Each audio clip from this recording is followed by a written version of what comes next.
সালে কান প্রোটোটাইপের সফল উড্ডয়নের পরপরই হইচই পড়ে গেছে গোটা দুনিয়ায়।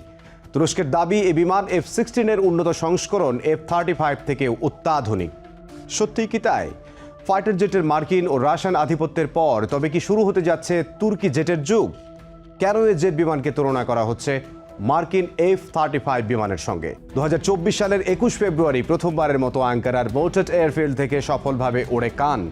13 মিনিটের ফ্লাইটে 8000 ফিট উচ্চতায় 426 কিলোমিটার প্রতি ঘন্টায় গতিতে ছুটে যায় ফাইটার জেটটি। 21 মিটার দীর্ঘ ফাইটার জেট কানের সর্বোচ্চ গতি ঘন্টায় 2222 কিলোমিটার, যেখানে মার্কিন F-35 এর গতি ঘন্টায় 1950 কিলোমিটার। টার্কিশ অ্যারোস্পেসের দাবি, নতুন প্রজন্মের অস্ত্রের সঙ্গে এয়ার টু এয়ার এবং এয়ার টু গ্রাউন্ড কম্ব্যাটে পারদর্শী হবে তুর্কি ফাইটার। থাকবে সুপারসনিক গতিতে নির্ভুলভাবে যে কোনো লক্ষ্যবস্তুতে হামলা করার সক্ষমতা।